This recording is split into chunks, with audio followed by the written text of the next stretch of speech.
Do you swear that the testimony you are about to give is the truth, the whole truth, and nothing but the truth? So help me God. So help me God. Or, well, anyway. Hey, another show. Quiet, please. Alan Depew. I am joined. You heard him already. Andy Hydorn. Hello, Andy. Gentlemen, happy to be with you all. Bourbon Bob checking in from Kentucky. And I'm wicked starving, so we better have a good pace of play tonight. And you know just saying. You know him as the prettiest podcaster in the golf industry, Christian Nazamus. Hello. What's up, boys? Hi, Christian. Noticeably absent, one B. Elliott. He is out teaching the children golfing superstars of tomorrow, but we'll cut him some slack, right, Bobby? Very, very little. I mean, that's really slacking, don't you think? I mean, I hear it's not very hot down there. Yeah, I was out there this evening until 20 minutes ago with my PGA Junior League team, and it was 84 and breezy and beautiful here in Kentucky. So, you know. Yeah, not down there, 104 probably. Anyway, hey, lots on tap. Okay, we're going to just jump right into it. You heard how I opened it, Andy. Dominating the news once again. Live in PGA, and you are the master of the Live report. So, of course, you have to take the lead on this, but I have thoughts. But go ahead. Okay, so Jimmy Dunn and the guy who's filling in for Jay Monahan, his name is slipping my mind. Price, maybe. Yeah, Ron Price. Ron Price, yeah. Testified in front of Congress this week, and got grilled by the Democrats and got, patted by the Republicans, which I thought was somewhat interesting and somewhat predictable. But wait a minute. They don't get her on? Yeah, they had to pick sides. Yeah, shocking. But it was interesting, and I think a lot of information was disclosed this week, documents that all of us general public got to see. And I think one of the things that I think is really getting a little bit misconstrued out there is there are a lot of proposals that were floating around, in documents and ideas for how a deal might work. But there is no deal. There isn't anything at this point. I think the interesting thing for me is I realized just how much the PGA Tour was afraid of Live, not just the lawsuit, but they were afraid in the long term of getting more and more of their players poached. And it's just not, in their opinion, it's a danger to the PGA Tour, but it's not good for professional golf. I think it was interesting to know that while there is no deal, there's an agreement to try to make a deal, but really dismissing the lawsuit with prejudice, I think, was a huge win for the PGA Tour. So to me, that was the biggest thing. I think we should get into some of the other potential elements of the potential deal, which I think are pretty interesting. But I think the main thing that came out for me was that the PGA Tour, kind of won on that kind of lawsuit, and which I think was really important to them. I want to read an excerpt from one of the pieces of testimony that that was introduced. It says, His Excellency appreciates that the situation has not been helped by the approach adapted by certain individuals and would be happy to explore a combined management structure whereby Live and the PGA might work in partnership, especially in respect to media rights. While the parties may appear far apart, I do not believe there is a common desire among the leading players shared by the excellency to bring the sport back together in time for the 24 season. Clearly, Bobby, the devil will be in all the considerable details. Always in the details. And then if this thing pans out, Mr. Norman, Andy's favorite player, is on the outs. So that's an interesting chain of events right there. I still go. It's so facto. Would that be certain individual? In my mind, it is. Yeah, I mean, it's interesting. When this whole thing started, I said it a few times. There was never even a 2-minute attempt for a conversation. It just, because of Norman and his legacy and what he's done and some of these other things. And, it just would have been interesting because somewhere in that testimony, I read something where somebody said, and I think it was from the committee, why didn't you guys just initially try to chat it through and be professional about it, for lack of better wording? That's my wording. But no, nothing ever happened. And now they're going through this, with the Senate. And it is true. Like, if this thing does come to fruition, well, who's not to say another major league team, now the outside the United States borders, you've got the influence from different states, different nations. That's wicked interesting, to say the least. And how it was announced, I keep thinking about that. I mean, this thing could have been constructed a lot better versus how it was shadowy, and then it's announced on TV and the players don't even know. So the whole thing continues to go sideways. It's ridiculous. You can watch him. He leaned in. He's chopping at the bit. He was Mr. Live, by the way. I want to remind Andy that Christian was pro live before he was not pro live. Just coming in close. Wow. All right, Christian, this is your time. This is your boys. Kick a man while he's down. Jeez. Holy crap. Your boys. No, they're not your boys anymore. No, indecisive about it still. I mean, I agree with everything that Bob and Andy said. I don't think I still think there's going to be a lot more that comes out in the future. I wouldn't necessarily say people are getting their hopes up after what happened. I think that it might be going in the right direction. It may not be going in the right direction. It just kind of depends on who you're talking to. I do find it interesting, though. I did read an article, I think it was Golf Digest, that said that the merger, I believe that they were talking about Tiger and Rory needing to play in a live event. I don't know the full details on it. I read it very quickly. They're asking them, they wanted them to play in 10. Or 10, yes. Tiger can't even pick up a club. That's going to be interesting to see what happens. Again, those are one of the many proposals that were out there, which are nothing more than something written on a piece of paper, like the Ramayan, I think is how you say his name, getting membership at Augusta National.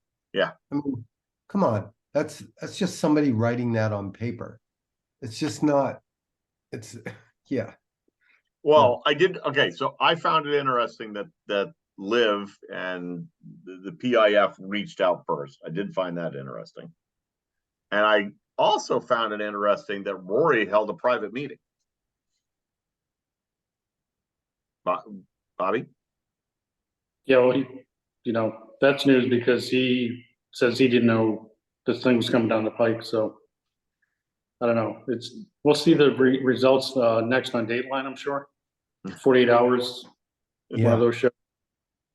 Hey, one of the other things that I thought was really interesting that came out in the hearing was initially Liv was supposed to be a very small, maybe 2 or 3 event thing at the end of the year.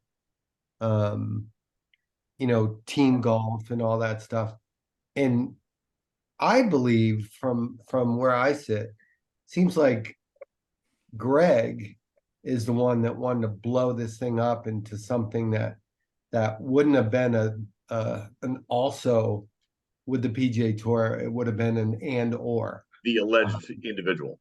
Right. So in way more events. Remember originally they were talking about only 8 events and then it became 16. Yep. Originally, if you believe what you heard in the hearings, it was only supposed to be a couple of events. And it was going to be at the end of the year in the off season. So it blew up into something that really became quite a threat to the PGA Tour. I think Greg was still upset they took away the Templeton shootout on him. Yeah, probably. I think the highlight, even I want to say the highlight of the week though. Did you see the highlight of the week though? Did you see Brooksy and Bryson taking a photo together? What the hell? And it says let's go Brooksy on his shirt. They're like best buds now. Yeah, and let's also not forget to mention that as Brooksy in his own dickhead way, was smashing Matthew Wolff last week. Guess who finished last in the tournament? Matthew Wolff did. Yeah. So it's just that's kind of tough to. Or how about everybody's praising because Bryson's back. He's not back. I'm sorry, he's not back. He's not back. He's not even close to being back. Nobody on Live minus Brooks is close to being back. If I'm being quite honest with you, good for Cam Smith that he won the London event, but you're also thinking that the competition on Live is not even remarkably close to the PGA. Well, let's talk That's why when these guys go and play in tournaments, besides Brooks, no one's competing in it. Let's talk about the here. Hold on. Quiet, please. It's a joke. It was a joke. It was an absolute joke. Nobody there.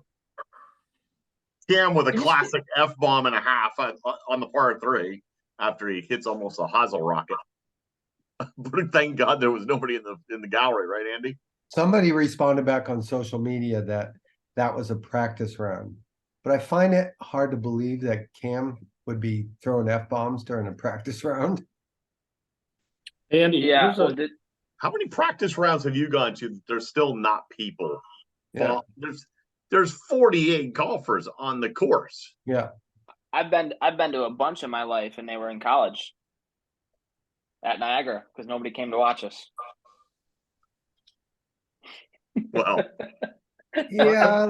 Should we talk about how that might be a little different? Hey, Andy. I saw the scores posted in the MAC. So you got a question for Andy? Don't remind me. Andy and Christian, as competitive golfers. So do you think you play a dog track with really strong players to hone your competitiveness? Or do you play an unbelievably tough golf course, tough setup, tournament feel, but the competition golfers aren't so good? Like, which way do you think is better for your game? I think playing with the better players. Yeah, I would have to agree with Andy. I think if you can beat the best of the best in the world, then that showcases regardless of where you play. And here's the thing. Liv has a lot of really good players. They really do. They have a handful of guys who are terrible, but they have a lot of really good ones. My question or my issue is that ultimately, I don't care how good you are. If you're in something that doesn't really matter, if you don't really care about it, if it's not like heightened your competitive juices, is it really good competition then? You slap it around, collect your check, and go home. Yeah. Sorry, I'm looking for Andy in the background, Andy Ogletree. I can't find him anywhere. Yeah, I don't know where he have to is. agree. Like I was just throwing that question out. I wanted people at home to know that and listen to it. And I can't help but digress. Forgive me 30 seconds. When I was in the Mid-Atlantic PGA, president of the section, I wanted to bring our section championship to East Potomac.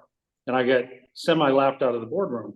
And I was so adamant. I said, we can help, forgive me, expand the game, get more eyeballs on this tournament. Whoever is playing the best is going to win. Whoever is the most competitive, I don't care if it's whatever.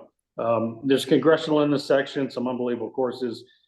I just felt so strongly that if we went to a miniature golf place and Wayne DeFrancisco at the time was playing great, like DeFran would win. Like I thought we could be the one section in the country that really was a leader in being innovative. Say, you know what, we're going to take this to East Potomac in 5 years, work with the Superintendent's Association, agronomically try to get the course in a little better shape. But tomorrow morning, if we teed it up, the competition is what it's all about, just the playing against the better players. I'm off my soapbox. Some PGA sections do that. shocking. It's shocking to see you thinking out of the box, Bobby. Yeah, you're like Very shocking. you're like reimagining the game, Bobby. Yeah. That's a great name. Yeah. I'll write that. Hold on, let me write that down. But you know what? I love that. I love that concept. I mean, what did I just read? John Ashworth just played like I don't even know how many holes for a big charity event at Goat Hills, raising money for people getting into the game. Not to digress onto player development and growing the game, but that's a great concept. I think every PGA section, not to take over, but every PGA section should look in their section, find the one golf course that might have history, might be below the radar big time, might be the disadvantaged play.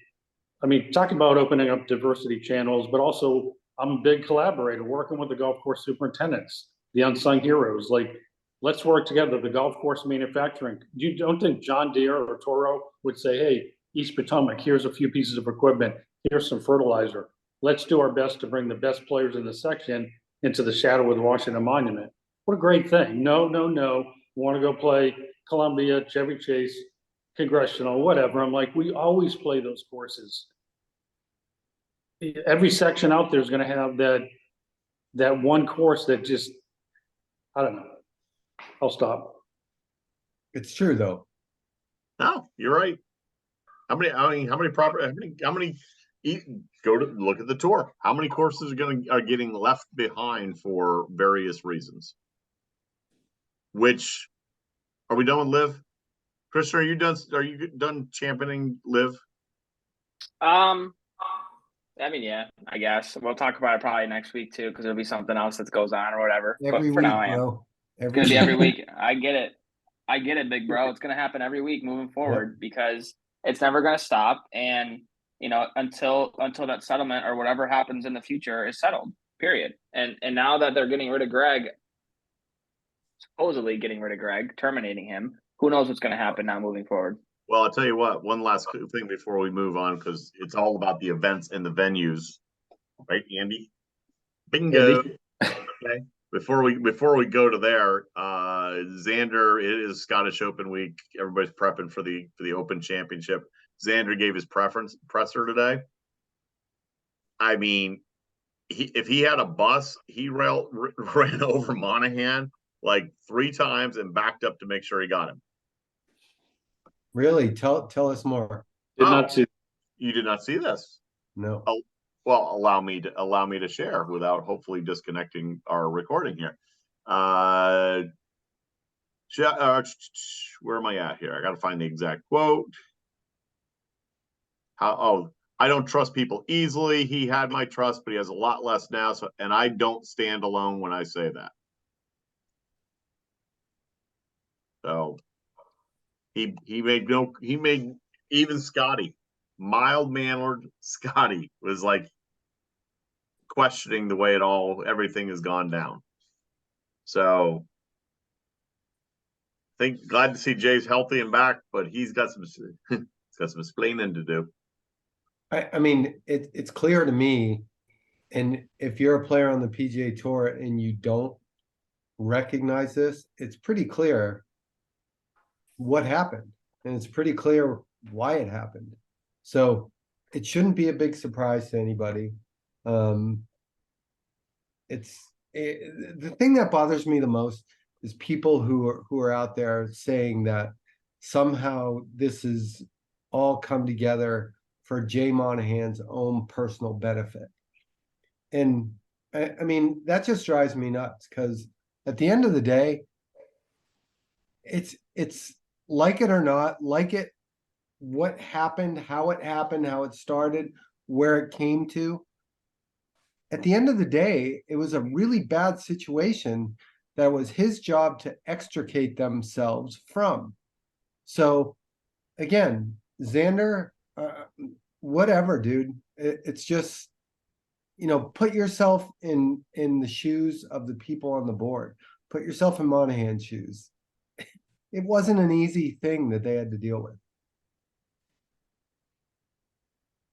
Christian, what do you got to say? Being quiet, please. Because I got a lot on my mind. That's why I Me? got a lot going on. So What can we help? What can we and the listeners help you with?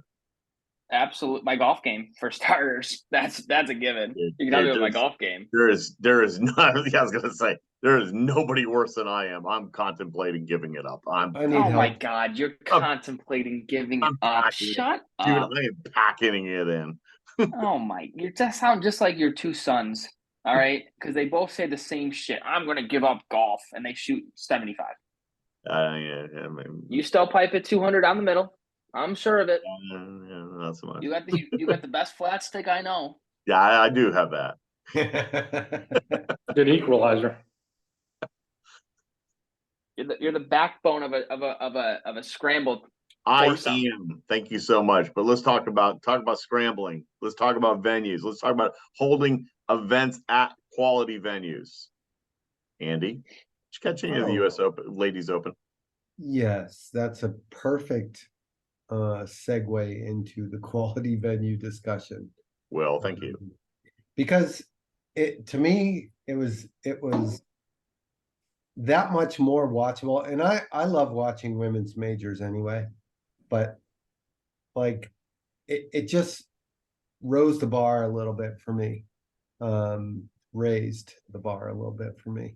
I was more interested in watching. It was awesome to see that tournament come down the stretch, and Pebble Beach was awesome. Were you disappointed that they didn't get the weather, the the teeth of Pebble? No, I thought it was I didn't see a lot of it, but I thought it was, like Andy said, it's an iconic venue. We've seen so many iconic golfers play there, iconic shots. And so you can't help but watch some of the ladies play and go, wow, I remember Tiger there, Jack there, Tom Kite there, whatever it is. The setting is magnificent, and it definitely lends to, and then the players talked about it, that they're playing the course and thinking about these other shots and watching players play there before, certainly on the men's side. And it was really neat. Who made the comment? I forget. Anyways, but I thought Michelle Wee West might play a little bit better, kind of the swan song. But that was nice of the putt she made at 19. that was awesome. So Christian, last week while you were flying all over the country, we begged the question: is the U.S. Women's Open the most coveted of the women's 5 majors? Yes. Bobby? I would say so, yeah. We have consensus, like quiet, please. I was going to say all 5 of us and concurred. I would say that, and then the Open, like the actual British Open, because I think the covenant. To be frank with you, I think that it's the same thing for the men. To be honest with you, I think if you're an American, obviously you would love to win any major. That goes for any country. But I'm saying I think the U.S. Open on the men's side too is the most covenant major out of all 4 of them. I think it goes that then British. Yeah, I think you throw the Masters in that conversation. I was going to say that one's. You have to. I get it. No, I get it. I get it. But I'm saying just from a different, because like you play Augusta every year, you play different courses. I mean, the same courses, but they rotate all the time. You can make an argument for either, but I love the U.S. Open.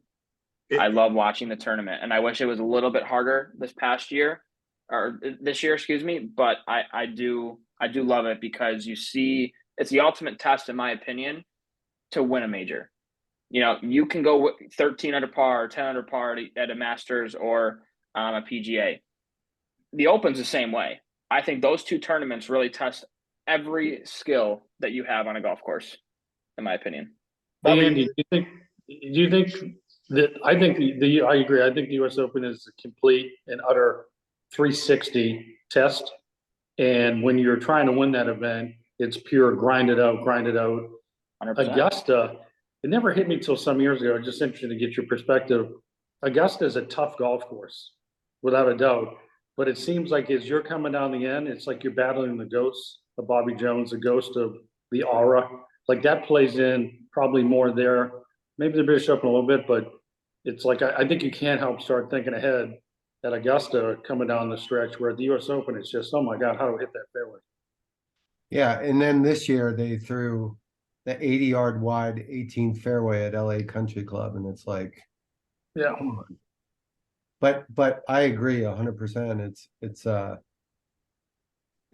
definitely different mindsets and different hurdles to win each of those majors, you know? There Yeah, really is. but It's a they're all challenge. different though. Like Yeah. it's a different task to win the Masters and the PGA and so forth. Like Yep. Bobby said, you mentally are drained after an Open week and a British Open week. You know, you are mentally just drained, and they all have history to them. I'm not saying that, but I think that the two hardest to win are those two tournaments. So I have to ask the question, because we talked about, back to last week. Why do we see it at the Women's Open that tends to be this week? There wasn't a lot of the big names were up top, no, and it Happens seems that all the time at that all the tournament. time at that tournament, Mhm. especially. You would think that the top players would they would endure. Why, Bobby? I have a theory. Opine. I have a theory, and Andy's gonna know this name. Not that I'm best friends, but Eddie Kirby out of New England always played well at the US Open. It's almost like, you know what? It's so freaking hard that you almost potentially relax a little bit, where the good player, the great players, that pressure is on them. And then Bob Crowley, who you might remember, Andy, goes back, he passed away, contemporary of my dad's. Bob Crowley qualified for many a US Open. He said, and Bob Crowley was a great golfer. If he missed the fairway, it was by 2 feet.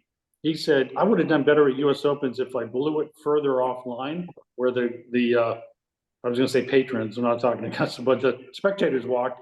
If you're 2 feet off the fairway, it's in the munch, you can't hit it, advance it.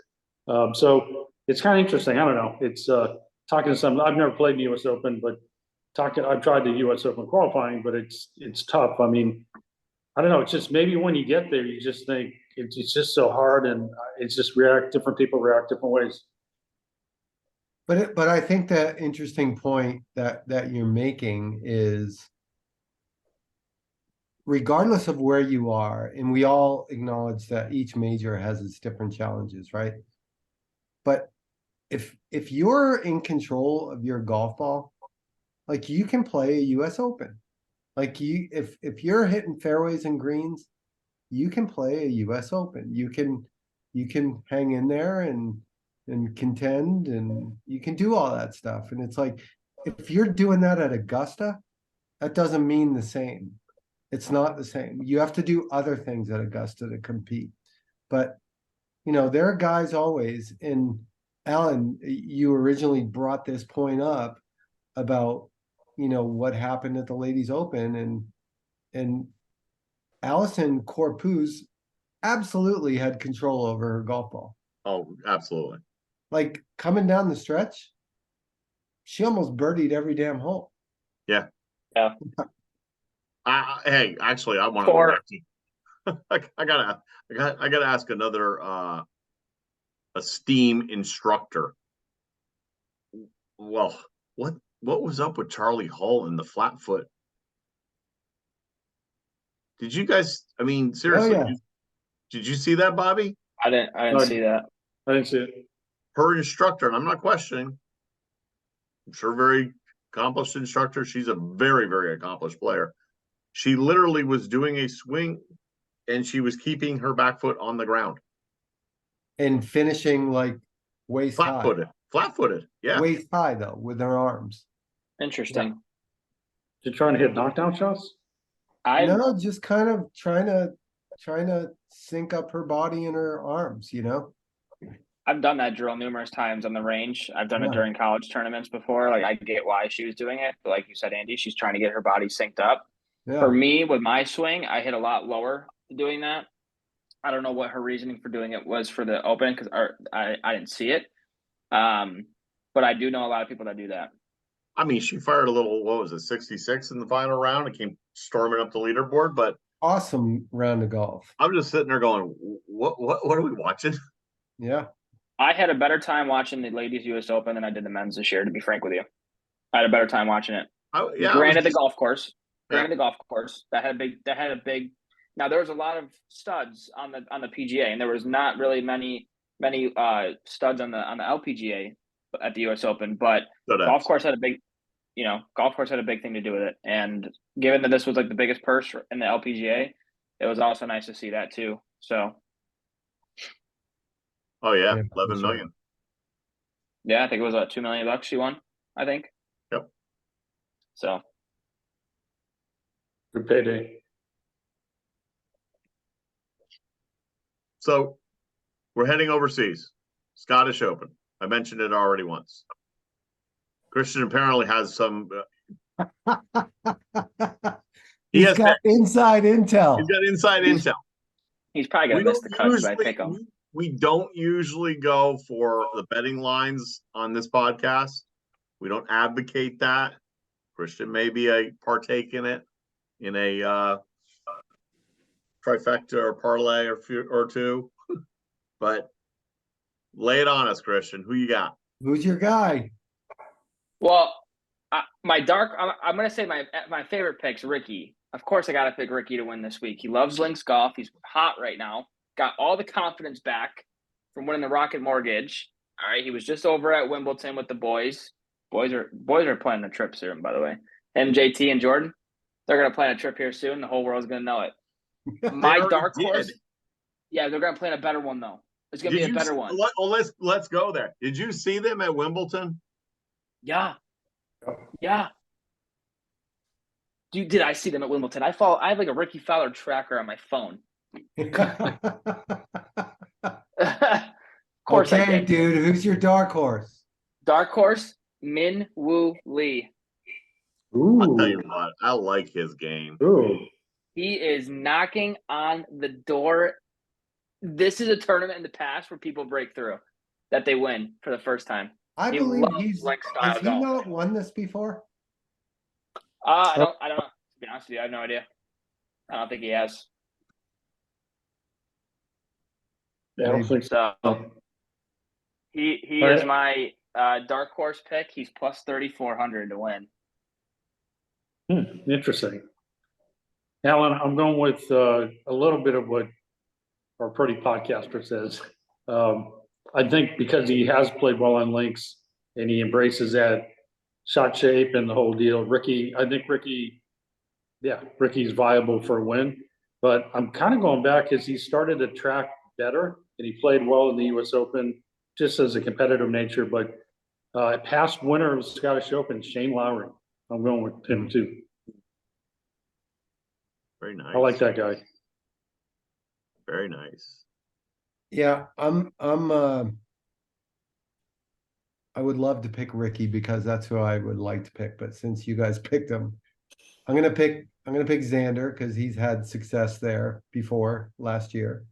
So he's my pick. My dark horse pick is Robert McIntyre. Ooh. Lefty from Scotland. Look at you guys. Who's kind of on his game right now. I'm going with Scotty because I'm guaranteed a top 10 finish. Yes, you are. Yeah, he's actually favored to win at plus 700. Him, Rory at plus 850, and then I think when I looked at it earlier, I think it was Xander's up there, and Patrick Cantlay was up there at plus 1,400. That shocked me as well that he was in the top 5 because he hasn't been really playing that great as of late. So Andy doesn't have one. He failed on that one. So I'm going to throw a don't be that guy. And it's I'm sorry, folks. It's only tailored. A lot of the people in the golf industry, this works in the industry, will understand this one, can appreciate this one as maybe as much as Bobby and I. But there is professional courtesy in the industry. If you are a golf course superintendent, you are a golf professional, right? Where you call another facility, you speak with a professional, and if they welcome you to their facility as their guest for that day. Obviously, you're not doing it at 8 o'clock in the morning. Hashtag, don't be that guy that walks up to the counter and pulls out the card and shoves it in my face yesterday and says, "You take this," without calling. Oh, I hate that. I hate that. That's happened to me many times on the one side of the counter. Yep. And it ticks me off so bad. I go, here's the rate. Yep. I charged him that and banged him for the rental set also because he was in town visiting family and I said, did you call our superintendent? He said no. I said, I'm sorry. Yeah. I got a budget to make. Yeah. Christian, 18th green. What you got? Well, final thoughts are that I hope that my Minwoo Lee doesn't miss the cut. Hopefully I didn't jinx him. Usually when I do these picks, the guys usually end up missing the cut or they just don't play in the tournament like Tommy Fleetwood did earlier in the year. So I'm off to a great start on that. But continue guys to follow us on social media, Facebook, Instagram, Twitter. As you've seen, we've had a lot of great guests on this year. We got a lot of great guests coming up for you guys. So if you can continue to follow us on this awesome journey that we're doing, we greatly appreciated. And that's my final thought, honestly. Mr. Hydorn. So I don't know if I talked about this last week or not, but it's sticking in my craw here a little bit. I think Rose Zhang is a great young player. Oh, yeah. I think she's got amazing talent, amazing, upside. She's going to be great, right? But can we stop like pushing these people forward before they've earned it or they're ready? And what I mean by that is going into the ladies US Open, people were talking about Rose Zhang as the favorite. Give me a break, okay? She's had, 3 tour events leading up to this? It's no different. If Ludwig Aberg was playing in the Open Championship in a couple weeks, it would be the same as them saying that he would be the favorite. It's just ridiculous. Look, let her do what we all know she's going to do. Let her earn her way, earn her stripes. She's going to be great. She's going to be awesome.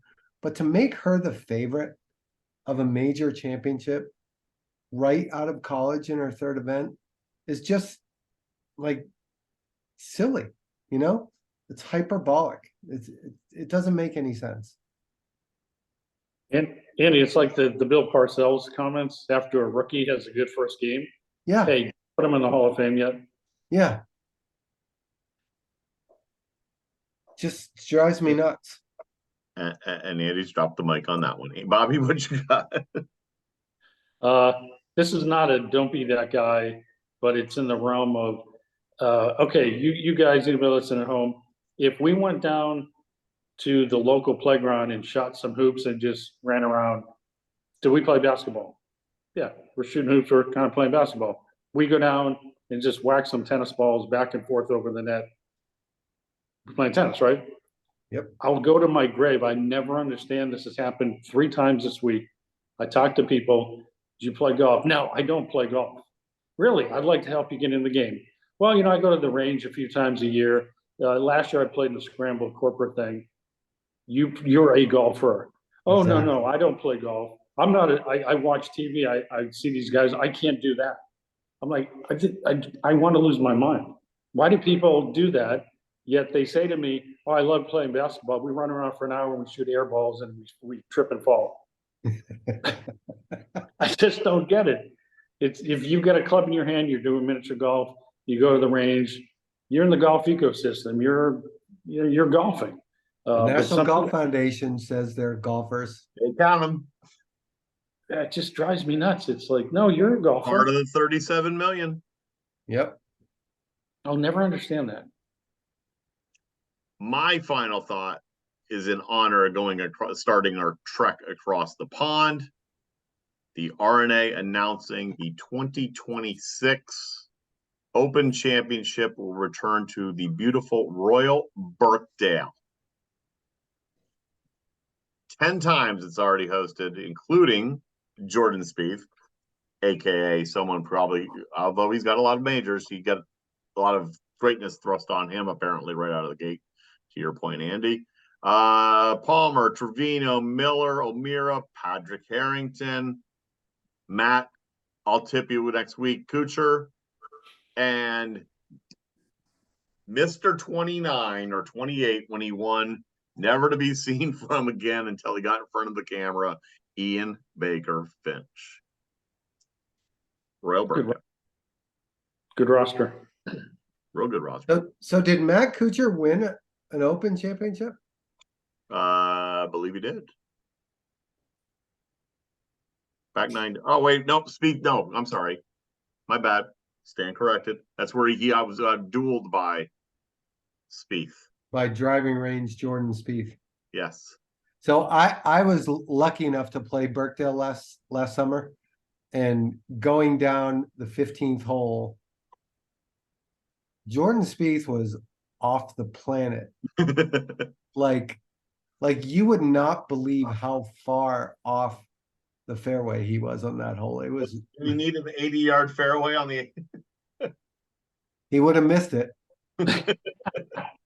He would have missed it, but it's a good. I was psyched to hear that too. It's a great golf course. Events and venues, Andy. Yep. Christian, keep working on your game because.